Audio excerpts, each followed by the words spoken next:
So in the verses 6 and 7, the importance of dealing with your emotions was mentioned.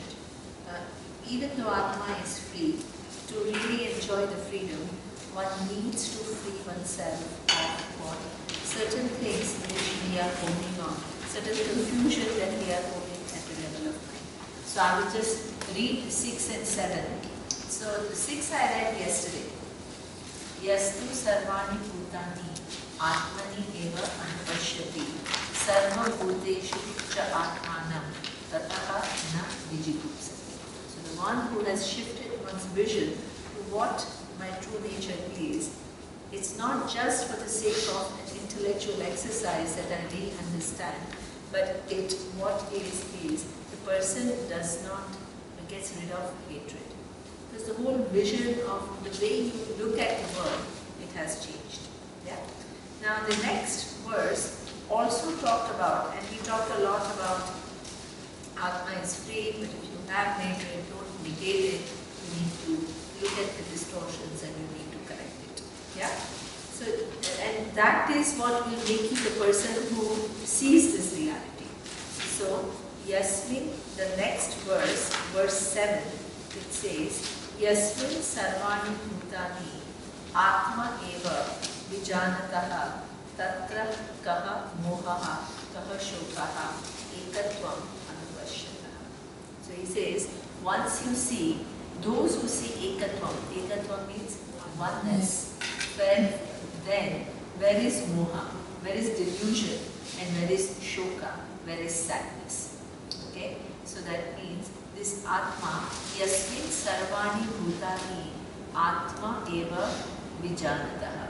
So everybody has, before we thought everything was different. When you study Indian philosophy, like if you do an academic study of Indian philosophy in some Western university, they talk about 6 schools of thought. They are called Shat Darshana. 6 schools of thought, and those 6 schools of thought, they include what we call Vaisheshika, Nyayayika, Yoga, Sankhya, Purva Mimamsa, and Uttara Mimamsa. And what we are actually studying is the last one, Uttara Mimamsa, according to their model. So now, many of them, what is common to all of them? All of them take Veda as a source of knowledge. But they all look into Veda and come up with what? Their own understanding of what Veda is talking about. So according to, if you study Vedanta academically, as Surya said, what is going to be their approach? Because Roberto asked us, the approach is going to be very different. It is going to be taught like what? One of the 6 schools of thoughts, and then there is no real opinion about, they just present those. You don't have any particular commitment to any school of thought. This is an academic approach to this discipline of study. Now, within these schools, what is a major difference? What we call is, there are 2 major schools. One is within these 6. One is called Advaita, the other one is Advaita. One, that's why they talk about that even Vedanta, when you have, within Vedanta, there are different branches, Dvaita and Advaita. Dvaita is duality and Advaita means non-duality. So what is the difference between what is duality and what is non-duality? You need to be clear. What is non-duality? Is it non-duality? Does it mean that you have to collapse the whole universe into just one? Yes, you have to really think about it, right? But are we actually physically collapsing? So that means the vision of Vedanta, the Advaita school is, when you open your eyes, you see differences. We are not denying that. So that means you see differences between what in Sanskrit. I just use Sanskrit so that you know that I'm not talking from my own head. It is a whole tradition of teaching. So so that we say, we see different kinds of differences. Jiva, Jiva, Veda. What is Jiva, Jiva, Veda? That means I and one individual is different from other individual. That is what we call Jiva, Jiva, Veda. Jiva, Jiva? Veda. Veda is difference. And between what Jiva is one individual, so one individual is different from other individual. Then we have Jiva, Jagat, Veda. What is that? Individual is different from the universe. The whole universe is separate from me. That is Jiva, Jagat, Veda. And the third difference is what? Jiva, Ishvara, Veda. Jiva, the individual, is different from Ishvara, which is the total. So that means many of these philosophies subscribe to what we call some difference. So even if you say all of us are part of Ishvara, we are part of that greater design, still are we are still different from what? Ishvara. Because Ishvara is much more than who we are. So that means it is still what we call Advaita. You have a school which we call Vishishta Advaita. So what they say is, actually all that is here is Ishvara. And we are what? Are we totally Ishvara? No. We are what? One little part of Ishvara. So that technically that school is called Vishishta Advaita. So that means if you see any difference anywhere, at any level, you belong to what? And you can have a very expansive philosophy. You can think about it in a very sophisticated manner, but you're still operating from what? Some kind of a duality, some division between you and the other individual, you and the world, you and the cause of the universe. The Advaita school, what it says is that what? While you see those differences, you are not trying to physically collapse those differences, but in spite of the appearance of differences, everything resolves into one non-changing reality. That is what we call Advaita. So that's why we started with giving an example of gold and ornaments. Ornaments are different. We are not trying to do anything. They have different sizes, they have different shapes, they have different attributes. It's true. But all of them, if you look at the content, it just is one thing, which is the gold. And gold is free from attributes of all ornaments. It's free. While pervading everything, it is free from it. So this is what, and in that case, here, what is an equivalent? Atma pervading everything, it is what? Free from everything. If you use the analogy, what stands for ornaments is all the different forms. And what stands for gold is what? The awareness, which is in and through everything, but it is free from everything. So this is why Advaita school does not mean that you don't physically see many. You see physically many, but you conclude all those many are actually one. This is how we are different from yoga school, the traditional yoga school, where they thought that if you really want to have that oneness, you need to from your mind, remove the world. So that's why their whole thing of samadhi. Samadhi means what? You need to physically get rid of thoughts. Then you are with yourself, which is what? Awareness. The minute the thought comes, then they see it as a distraction.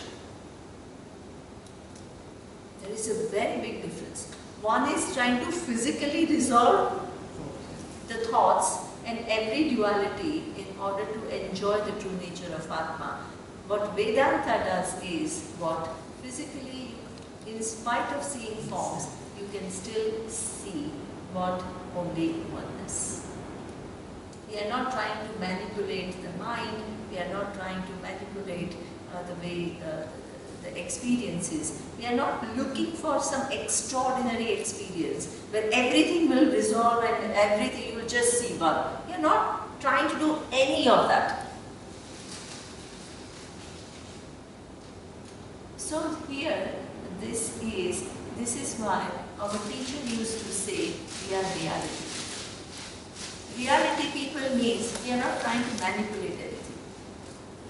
A physicist who understands that all this table is nothing but atoms and particles, will he see it differently? The vision, does it change?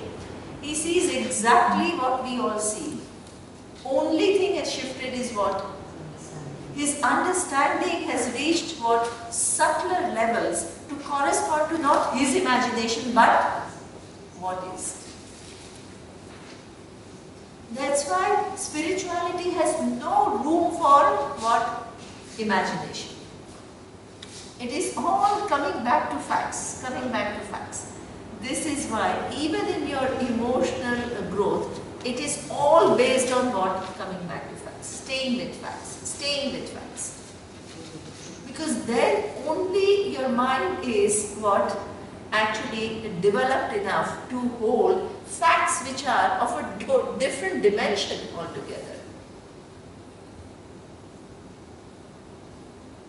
So this is what we say is the person who is operating, which is totally free from delusion. The person sees Atma in one thing, person is not deluded by the appearance. When the person is not deluded by the appearance, what the way of looking at things is what? Shokaha. Shokaha means sadness. Sadness comes from where? Ignorance, right? That sadness comes from a given way of looking at the situation. It is a little bit of this helplessness. You go through something and you feel that you are helpless, you can't do anything about it, you feel what? Sad. Sad. So that means that is why you have to tell yourself that even though you cannot control the results, you can always do something towards what? Reaction. This is why you have to, in order to change, you will help yourself from sadness, you have to see this reality. What is the reality that you have to see? Where you have sphere of influence and where you don't have. So this Surya in meditation, he used to do, and this is a prayer which is used by what we call this alcohol anonymous. AA. Just alcohol AA. anonymous. There's a beautiful prayer which our teacher used to use a lot. Because what is, we keep on talking about objectivity, we keep talking about staying with facts, being in touch with realities, but what does it really mean? So in that prayer, it said that, oh God, give me the capacity to see what I can, make an effort to change what I can. God, give me the serenity to think and and then to accept courage what I to cannot do. change. And the wisdom to know the difference between what I can change and what I can't change. We are all confused because when you try to change things that God, you can't change, and when you don't make enough efforts to change things that you can, whole life is lived in confusion. So you mean, sir, once you clarify on this, I cannot change, accept it. Yeah, but what are you going to do? If you don't accept, what will happen? If you can't change it and you don't accept it, it will only create frustration. Like you accept the result. You accept because what you can't change. So then they have, Surya has a beautiful exercise where he then says, now let's look into what we can change. So he enumerates everything that we can change, which is in our hand. And also write down The what you things you cannot can't change. That also he writes down. Which is a very important exercise. Because otherwise you can say this, yes, let me change. But if you don't identify the right thing and put it in the right place, you are still confused. So this is where all these issues, these are all different. What Surya does is actually very, very helpful because these are all preparations. They will all build a foundation for Vedanta. These details of looking into, staying with it, making corrections. All that has to be done. So this is where then what happens is that Shoka also goes. Yeah? And when that happens, then verse 8, we saw that what you actually, Atma is already free, but when you have cleaned up the water in the vessel, what will happen? It will shine. So this is what is said in the 8th verse. He says, Saha Panyat Shukram Akayam Avarnam Sa Vidam Shuddham Papa Vidham Kavihi Manishi Paribuhu Swayam Buhu Yathataha Artha Vyadadhati Shvatibhyaha Samabhyaha. Okay, so here it says that the knowledge that Atma is pure, that the Atma is what the untainted by anything. It is without any body, whether it is physical body or subtle body, without any wounds, without any muscles, without any gross body. So all this, what the freedom that you are able to what? Enjoy. So that means, again, it does not mean that when the body has pain, you will not take care of it. It does not mean that the mind, when it is having an emotion, you will not take care of it. But you understand the relationship between Atma and Anatma very clearly. So this is why, technically, what it means. I want to show you because it's important. The reality, when we inquire into realities, the realities that Vedanta talks about are divided into three. What we say, one is what we call Vyavaharika. What is Vyavaharika? What is empirically true? What is empirically true? All. The sun is empirically true, the moon is empirically true, the table, all the bodies, all the mind, this is all empirically true. So this reality is what we call Vyavaharika, empirical reality.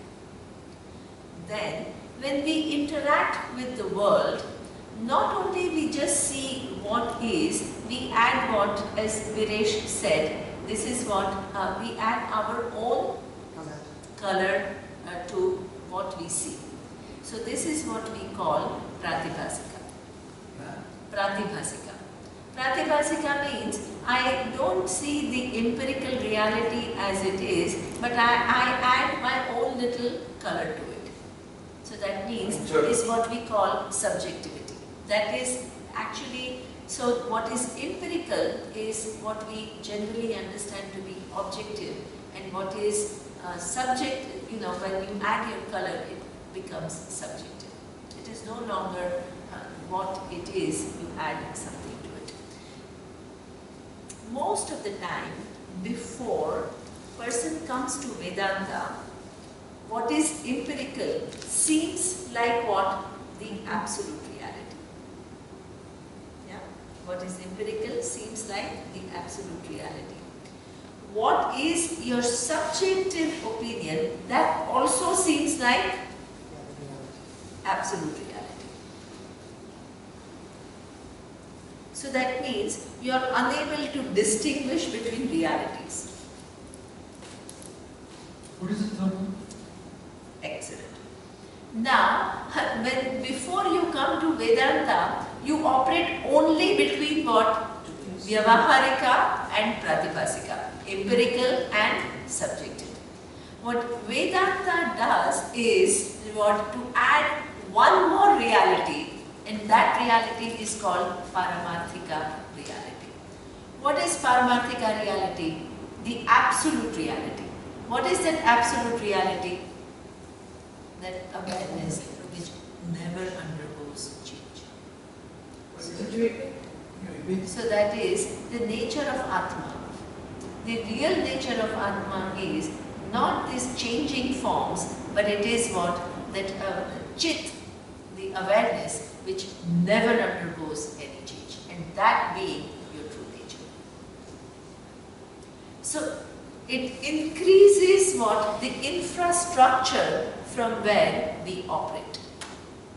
It brings in that non-changing reality which pervades everything, which is in and through everything, being in and through everything, it is free from everything, and that reality is you. It's not some X thing.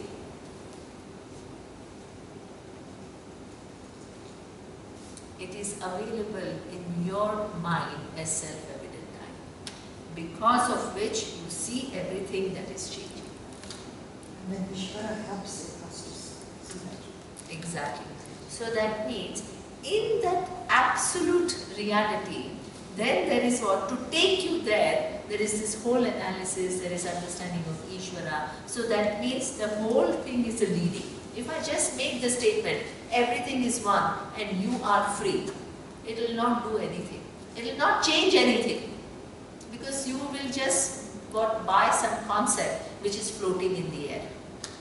So what Vedanta does is, it has a sophisticated methodology to take you to what we call this Paramarthika, where it wants you to go. This sophisticated terminology is what we say Shakha Chandravat Nyaya. This methodology is a very deliberate methodology. So that means, what do? Right now, imagine that the sky is a little cloudy and the moon is just what? What do we see the top? Yeah, it's just a crescent moon, and it's not Very not clear. Not clear. So, if the teacher tells the student that look at the sky, and then you will find a moon, but it is not easy to see. So what will happen? Both are facts. Both are facts, that there is the sky and there is a moon there. But if I completely leave it to you to see it, then, the student to see it, what happens? Student will be lost. He will be looking all over the world, all over everywhere, and frustrated. Then imagine if you keep telling the student, you are so, but I can see it and you can't see it. How will it make the student feel? Small and insignificant and unimportant. But if you are a clever teacher, what will you do? I'll take a stick and I'll aim it. Absolutely. What I will do is, I will start with the tree. Huh? Tree.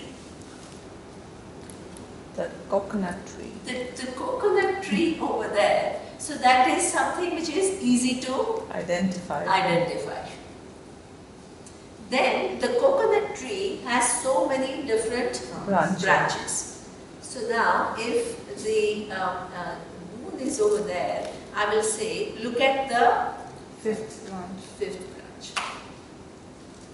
Nowadays you take a photograph and show. Yeah, Google. But that's exactly what Google does. When you even do Ola, first it will start the whole thing, then it will not zero it. And you have to expand. Yeah, and that zero it gets then bigger and bigger and bigger. Ola taxis, Yeah, they do that. So because they have a location locator. So wherever you ask for Ola, first it will show you like the overall area. Then it will try to identify exactly where you are. So the driver knows where to fetch you. So Uber probably does, I'm sure it does the same. So you start with tree. You can say, what has tree got to do with the moon? It's additional help. It is a leading methodology.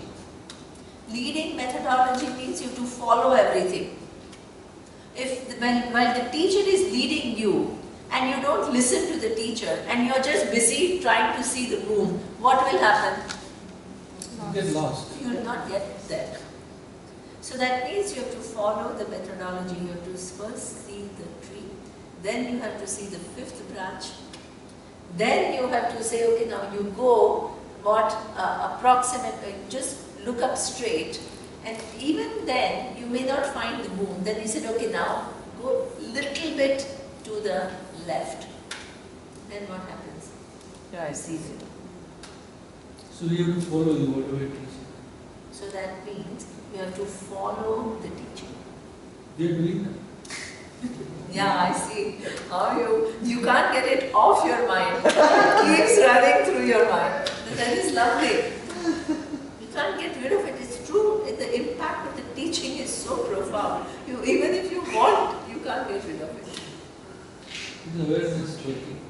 What is it? Shakha Chandrava? Yeah. So, My mother taught me that. So how it was. sorry. When I was young. So the whole thing is, it takes you from empirical, which is what the empirical reality, to what the absolute reality, through the process of leading. Yes. If you just make the statement, it will not do anything. Without that leading, it will not work. It will create another notion.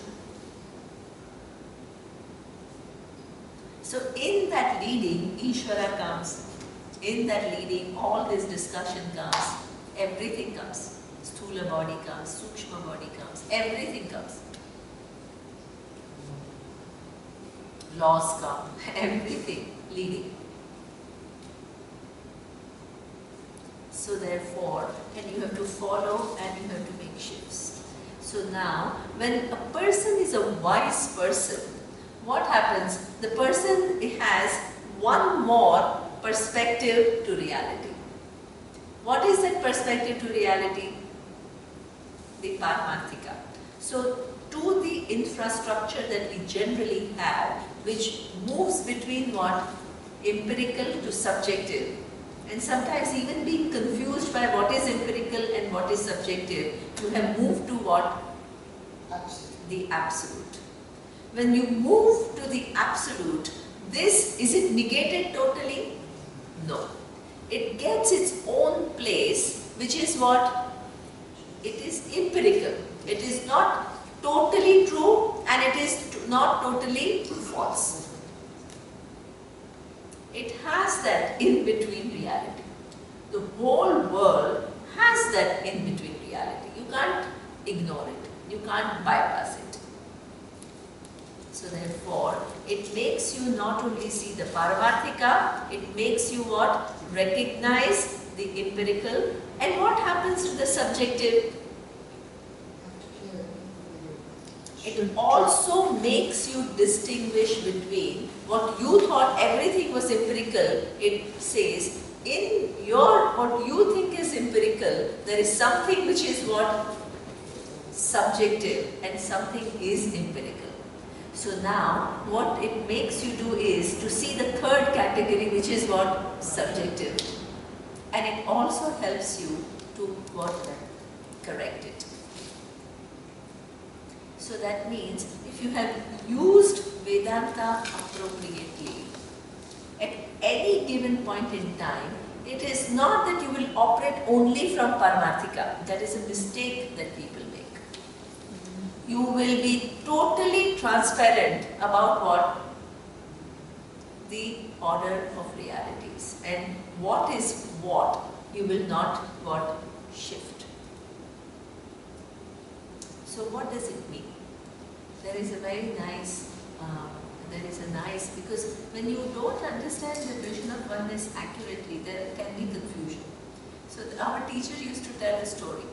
The story was the following.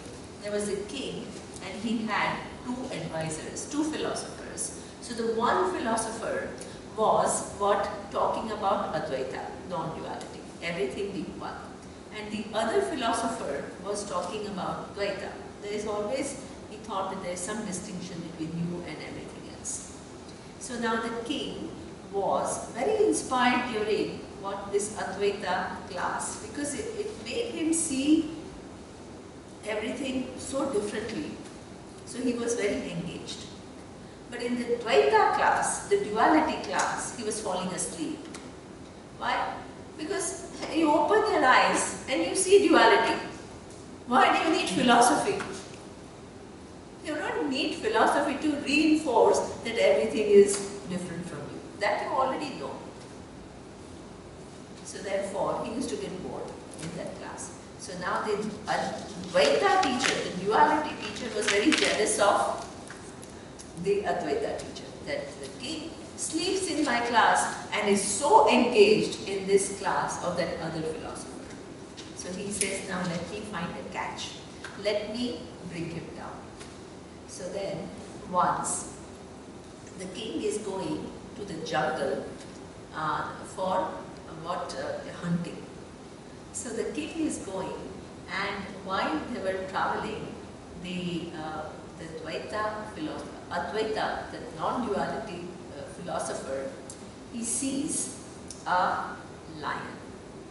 He tracks a lion and he says, my God, lioness, and she is charging.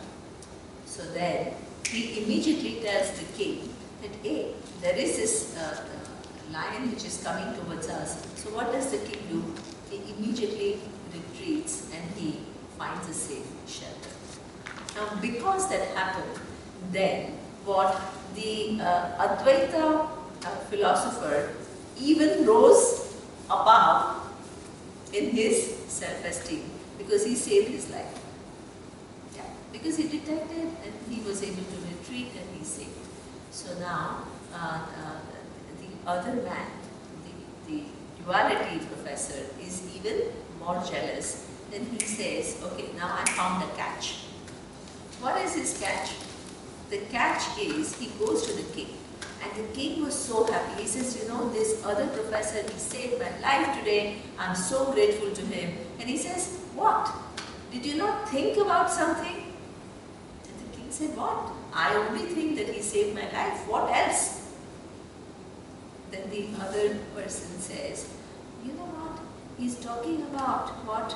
Vision of oneness. Vision of? Oneness. Like everybody is one, duality. everything is one. Everything is one. So he's talking about everything is one. If he really believed that everything is one, why should he run away From from a lion? Why should he run away from the lion? Why should he run away from the lion? So that means this whole philosophy of non-duality is muck-up.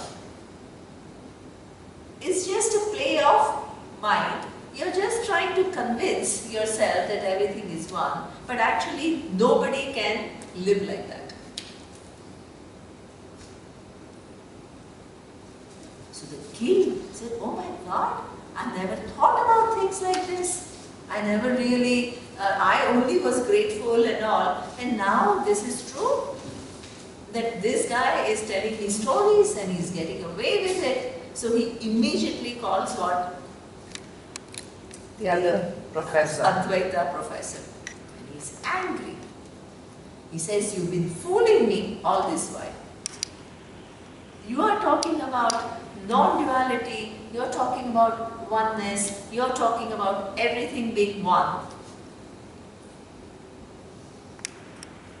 And now, you detected this lion, and not only you asked me to run away, you also ran away. So what kind of oneness is this?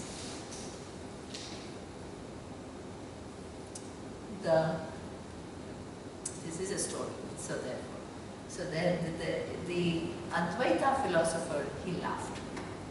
He was totally unperturbed. So he says, my God, there is such a glaring kind of a mistake and you're laughing? And the Advaita philosopher said, he said, what? the lion is what it is empirically true. Yeah? I'm not saying the lion is not empirically true. Our bodies are also empirically true. Yeah? When the lion comes and we meet the lion, that we have to what? Run away is also what? Part of the empirical reality. We are not disturbing it. What is happening at empirical level is happening at empirical level, and you need to respond to it appropriately. He says, while the whole show is going on, we are not denying it. We are not talking about not having appropriate response to it. What we are saying is, while the whole show is going on, there is one reality which is always not changing. That doesn't mean that here you don't have what? Interactions and try to, this is the problem people have. At empirical level, you try to bring which reality? The absolute, and you don't do what needs to be done. This is why that Vedanta means you need to have a sane mind. You have to have a critical thinking, clear mind. Otherwise you make mistakes. So here he said that he used the language, which is a funny language. He says, the elephant, the tiger, the lion is mithya. Yes. Mithya. Mithya is a dependent reality. That means empirically true. I also have empirical reality. I am also mithya. And the running is also mithya. When did I ever say it is something? That is a catch. So that's what he says. That if the lion is mithya, the individual is mithya, running is also mithya. This paramarthika never changes. That is the vision. So this is why one has to be careful. So the wise person doesn't operate only from what? This up. The wise person is the one who's totally lucid about what belongs where and has what? Appropriate response.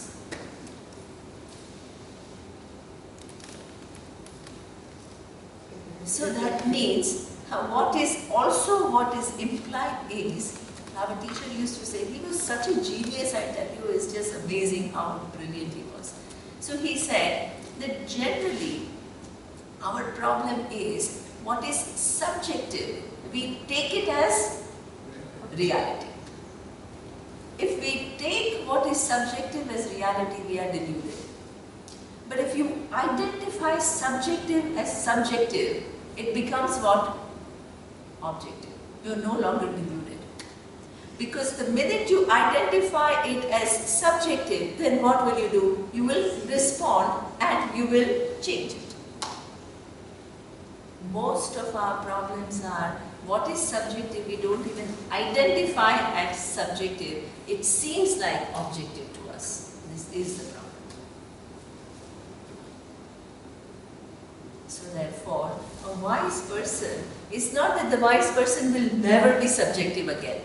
What it is, when that subjectivity comes, when that given process of thinking starts, the person immediately sees, hey, I'm going on a tangent again. The minute you recognize that I'm going on my tangent and I'm taking on that other pattern of thinking, immediately what? You can bring back. Immediately you can bring back. So this is what the Surya used to say, no? Then this is that, and in fact sometimes what they do is also the psychologists understand all of that. So they name. So in our subconscious we have maybe 3-4, let's say if you had 3-4 distortions, all these 3-4 distortions are going to keep coming. So now you can, when that situation triggers that helpless child, you can say, now my helpless child has come into surface. Then what? Then this dissatisfied being who's always dissatisfied about everything, always complaining, that personality has come. So now I want to address that personality. So that means even within your subconscious you have what? Not just one thing, you have what? Quite a few. Quite a few. And you have fun with it, because then you say, now this person is come.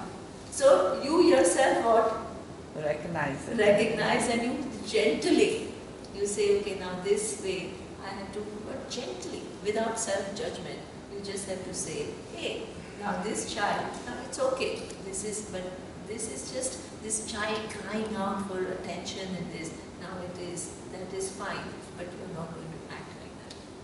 So that means with relation to your subjectivity also, you need to have what? That lucidity. It may surface, but it will not take over you if you are alert.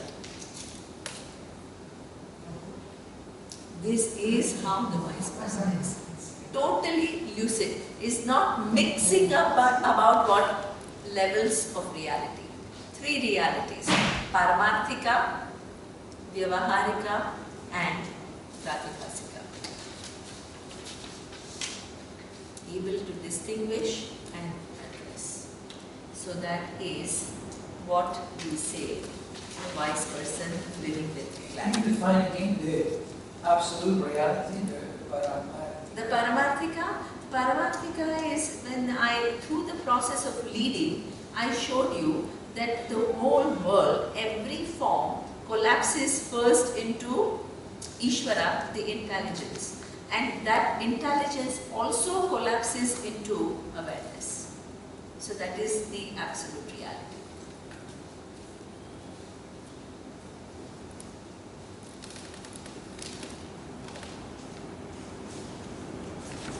Now, can I ask you something? Yes. Why the 3 sentiments or emotion that you mentioned that are analyzing hatred, sadness, and delusion?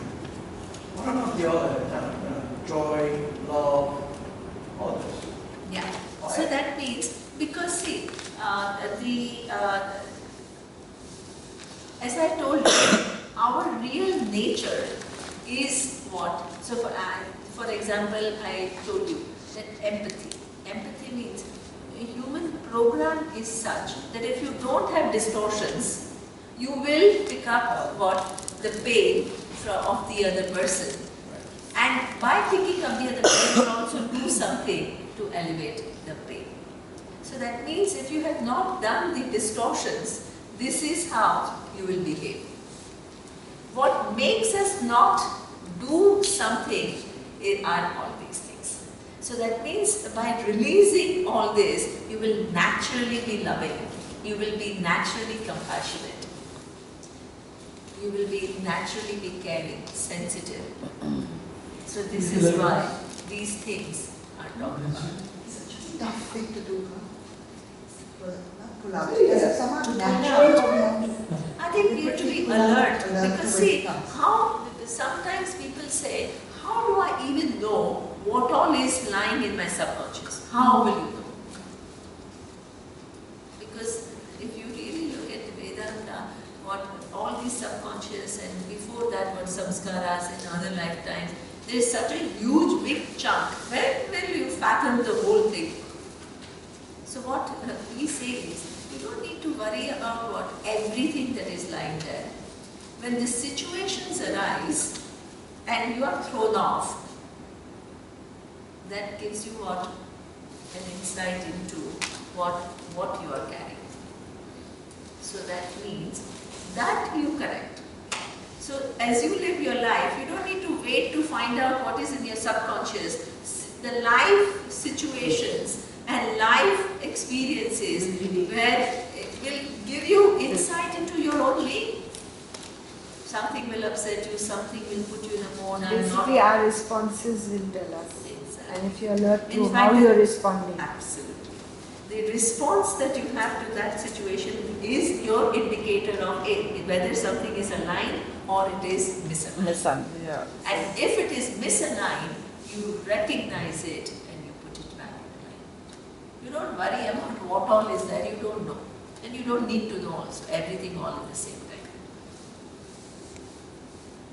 You don't put yourself down. You sort of So see it, exactly, acknowledge it, and absolutely. And Because address it. in correction, see, correction also then means you have to correct your self-image. Yeah. Correction means not only you change the external world, because if you're constantly telling yourself that I'm no good, I can't do anything, I am, and initially maybe somebody else told you, but later on what you buy in that picture about yourself, and you tell yourself, I can't do anything properly. So that means, correction means you also have to, if you fall again back in that self-belittling, you have to what? Also do corrections, alignments. So constantly you have to do these alignments. So that means you are lucid between all the three orders of reality. Operate, identify, and do what needs to be done. So that is the now. The 9th verse, it is, I will do in the afternoon. What's the time? Still 10 15 minutes to minutes. 1. Still 15 minutes? Sorry. Okay. There is nothing much. There's nothing much. It's easy. Now, in fact, the whole teaching is over. So now it is much easier. So here he says, 9 and 11 is good. Adhyaya pravishanti ye avidyam upasate tataha bhuya iva te tamaha yau vidyaya gataha. Okay. So then he says that now with reference to it says those who perform only karmas characterized by Agnihotra enter into blinding darkness, and those people who engage only in meditation with reference to Devata will enter in even greater darkness. So this is a very striking verse. What it actually, these two things are supposed to be good things. What doing Agnihotra is some Vedic ritual. What is Agnihotra? You just need to understand that Agnihotra is a ritual. It's a Vedic ritual. What is the purpose of that ritual? The purpose of that Vedic ritual is to remind yourself every day about your connection with the universe. We live in an interconnected universe. So people, the things that happened on this earth million years ago, they had an implication on your being. And what you do today, as we saw in that Tolstoy story, it can have impact for what? Generations. So that means that whenever you make decisions, it's not only about whether you like it or not. You have to see the implications of the decisions that you make on the whole ecology of things. People only think about me, myself, and my family. Maybe That's it's all. business. Exactly. People don't Yeah, think beyond circle that. around. That's it. The entire gamut of their thinking is only moving around that, and they can be very good at that. They think about that, they can do good to their family, they can do good, they can run the enterprises very well, they can do a lot of things with that. Absolutely. But they all move within only that. So therefore, and it's not easy to what kind of move outside that. So how will you do it? You need to practice. Practice, you have to actually, when you say sir, when you just feel love for somebody, but if you have no expression of that love, what will happen? The other person will still feel unloved. You can have all the love, and this is what people do. Yeah, just recently, just 2 days ago, my friend of mine, her father was pretty serious, so he was in the hospital. And he was about to die. So she told me, she was very, very upset, and she called me, and of course everybody loves their father, and it is tough to see them going. And so, and she knew that he didn't have much time. So I said, instead of crying and crying and crying, you go, because you are crying because you have a lot of love for your father. So I said, he has very little time, you go and you express your love. Tell him how much you love him. Tell him how much what he means to you. He will not go there. No, this is a wrong. This is what we think.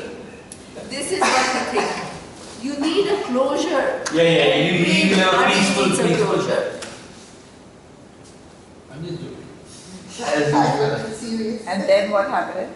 So she said, oh yeah, but I told him that I'm fine. I'll be fine, don't worry. I said, this is what, this is how we express.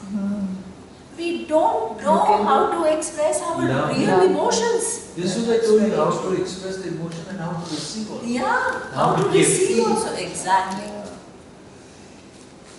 By the way, I've done this Agni on the Puja. Purified 4 kilometers around. Fully. That's why there is such an aura here. That's why when you go to Viresh's office, it's such a nice atmosphere because he does it. So, And then, so she went, but after you so she said that she went, Faye, you won't believe, this is a true story which happened 2 days ago. She went and she spoke to her dad the next morning. She expressed what she wanted to express. In half an hour, her father died. Fantastic. What a beautiful way for him. And when he That's passed really away, he heard everything that she had to say. And then when she called me, the day before when she called me, she was like devastated because she was so feeling sad and this and that. When she called me to give the news that her father, she was not completely composed. Why was she composed? because she had expressed her emotions. Expressed all her love for And her emotions, father. what she I All served, the I emotions. similarly served my parents. You I knew. Huh. I gave them everything. Wow. And they hugged me. They said, Wow. Viresh, we love you, and I've done everything. Wow. And when doctor said my mother's going to die, 1.5 years, we had a ball. I tell you, my mother and I had a ball. 3 knows about it. I said, I'm going to change your heart. I'm going to change your legs. I'm going to change everything. And she never takes the blood. So I brought her to Oman and took her to hospital. In our religion, they don't take another person's blood. So I gave 100 riyal to the nurse. And every day morning I used to take her. And my sister-in-law is a gynecologist and she's the best doctor in Oman. She couldn't convince her. She stayed with me for 2 weeks and I convinced her. I called my sister-in-law. She said, is she ready? I'm coming right now with the blood. And then we took her to the hospital and she took 1 bottle of blood. And the lady, nurse was there, said, Mother, your cheeks are turning red. It was a drama, believe me. It was. A whole comedy was going on. Her leg was on paining and I fixed the bracelet in Dubai. I said, now I'm going to change your heart. The heart was a problem, I changed the heart also. So I understand what you say. It was amazing, is not a word. So that means to express and not indirect. We always, love is expressed all indirectly. You feed the person, you kind of, this is a nice It's a like and expression. dislike both. But it is what, but it has to be verbal, direct expression and physical, direct expression. But a lot of time people don't have that, and they realize at the end of the life, Yes. there's no physical, like you said, emotions, Yes. like you said, like you touch, Yeah. you feel the person, Yes, and also verbal, like saying, I Yes. love you, I care Yes. about you, never. They exactly. just take things for granted. Exactly. And then- they find it difficult to express. Yeah. That's the thing. But then when the person is like on his last stage, you want to do this because you But even need a that, closure. Fake people don't do it. Yeah. Even So that most they of them don't do They it, don't yeah. do it. I tell you, And her then face all the- changed. Surya, you saw the change in her thing. And after that, then you feel sorry. I wish I had done this. I wish I had said this. I Then wish you I had are expressed with this myself. guilt for so You long. live you are with stuck. that. I wish I had done this. I wish I had said this. Because at that time you can't do it, but after that, then you are living with that guilt. That is so true. So just as even simple emotion like love is so difficult to express, then the idea of your interconnectedness with the world, how will you express? Yeah, exactly. And if you don't express what, then it is not really real. So Agnihotra is a ritual where you physically Must be. express. You must. So, I really, But in all his in office, at his home, in all the homes, they do all kinds of prayers which are. But this is the other one, Videsh, what she's saying. So understand that. No, but the other meaning of it. The meaning of it. So therefore, what is important is to physically express and remind yourself about what your connection with the universe. So Agnihotra is a ritual by which you make it concrete in your mind, you reinforce the mind what telling you connection. So what do? You physically thank what? The sun. You start with physically- sunrise, before sunrise, Before you, and sunset. yes. You thank what? The waters for giving you what they are giving you. You thank what? The trees, The Mother Earth. the Mother Earth. So that means every day if you thank, because are they helping you only for one day? No, for every It's day. on Google, you can see It's it. every day. So that means every day if you are receiving so much from the universe and you are totally oblivious to what you have received, then what is the awareness with which you interact with the universe?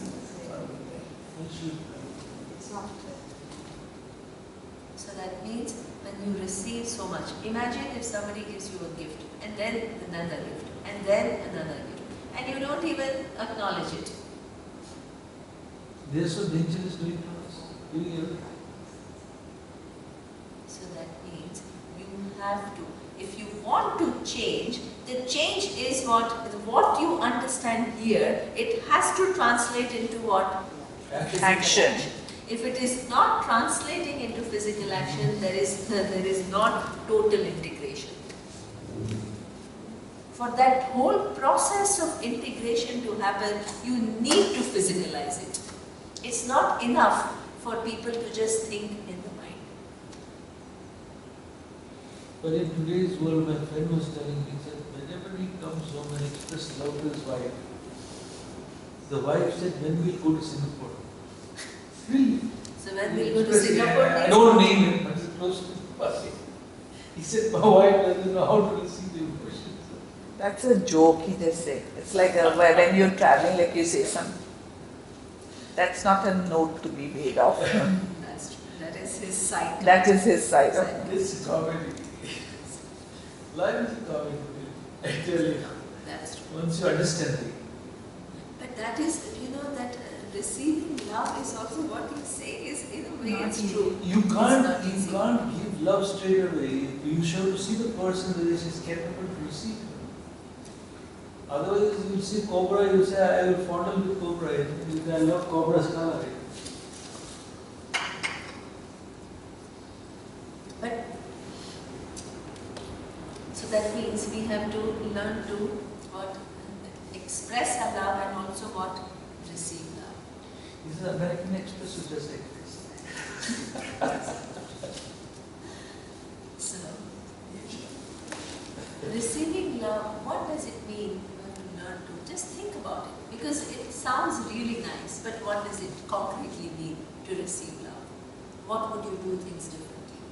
to make these ideas real, we need to give it a thought. Beautiful. Very nice.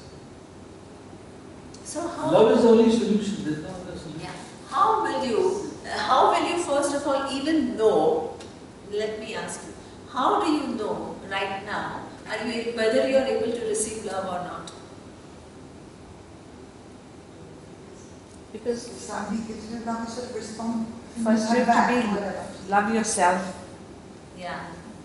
See, generally sometimes what happens is, when somebody is, sometimes I see it a lot.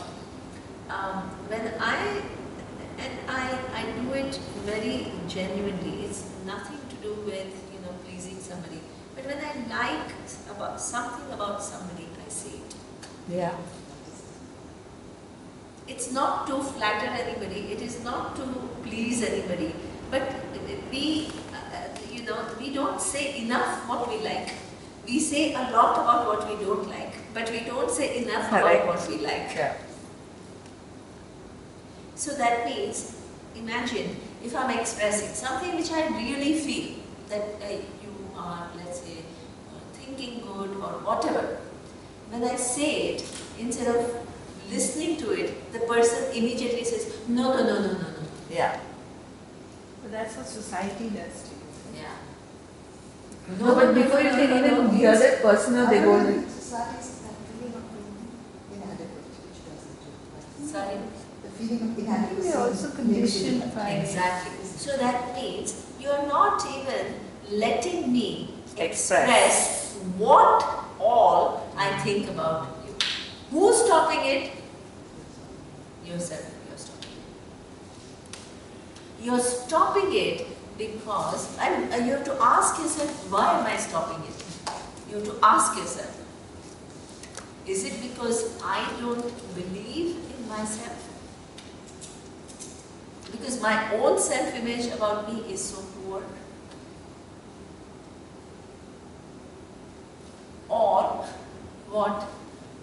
That I have such a, in fact all of us have a need to be approved, to be loved, to be recognized. There is no human being who can claim I have zero need. It's not true.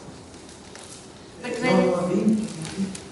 can claim Zero that need. I have no need to be recognized, I have no need to be loved, and I have no need to be what? Appreciated. Appreciated. This is why this whole detachment is the biggest bunker. Yeah. And a lot of people think that, oh, if I tell a person outside there because she's a poor thing, must appreciate, give love and all. But actually, they just do it because they have to, because that person. But the person who's doing everything for it, they don't appreciate it. You never hear appreciation. You hear criticism. So one needs to ask oneself, why am I stopping that person from expressing? Is it because I have a low self-image? Or I'm in a denial of my need? On one hand, look at this, our distortions. We need to identify. On one hand, I have such a need to be recognized, all of us. But when somebody is actually recognizing us, we are using our free will to stop it. Then we should stop. That means there are so many distortions which are within us, which are not making us behave naturally according to what is normal.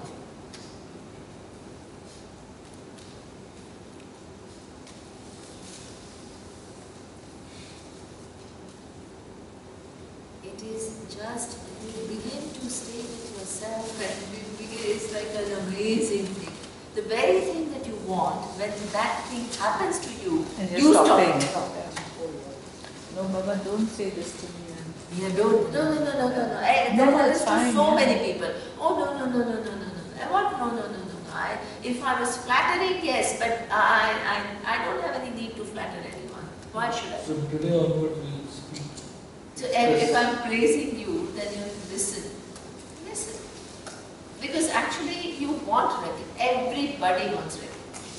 And And if it is a genuine recognition, everybody Needs Genuine it. everybody. Everybody wants. So otherwise you think that the person is what? Faking. If you think the person is faking, then what? You don't want to be unnecessarily flattered. That is true. Yeah, but then you still listen also. But you still listen also. listen. Exactly. Because there are You still so many listen. times people like, oh, you look so beautiful, and you may like that. They just want to flatter you, but you just listen. Yeah. Yeah.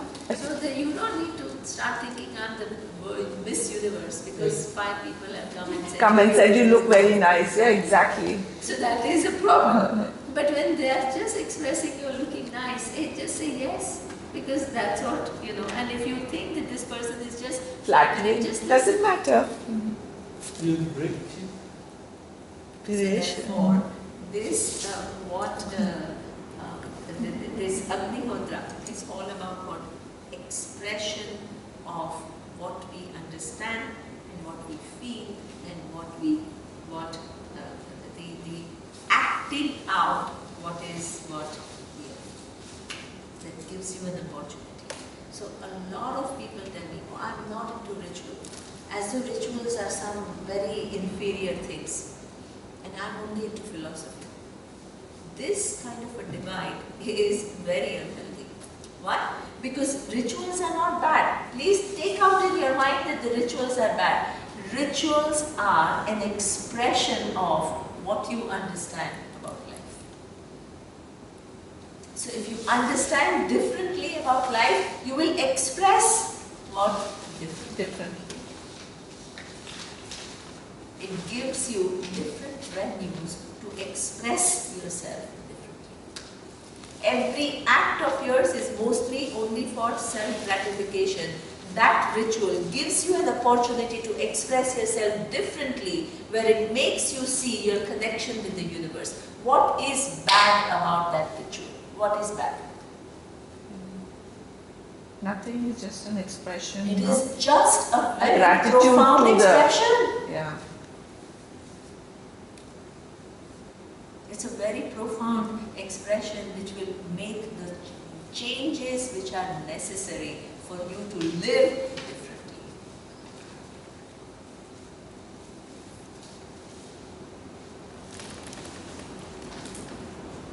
So therefore, these are all the aids. They are very important aids. What is a flip side of this kind of a thing? Having understood its value, you then have to see, if you devote your whole life to only that expression and begin to be very narrow-minded, oh, this has to be only done like that, and become judgmental about others who don't do it, then what will happen? The whole intention of what you're doing expressing your connection has gone into something else altogether. You are in another mindset. What was the original intention of that thing? To show Of your your connection. expression in But your you are using it to judge others. You are using it to put others down. You are getting so caught in the details of, oh, should I put ghee first or should I put sugar flour first or whatever. first. In Anikati we had a beautiful temple.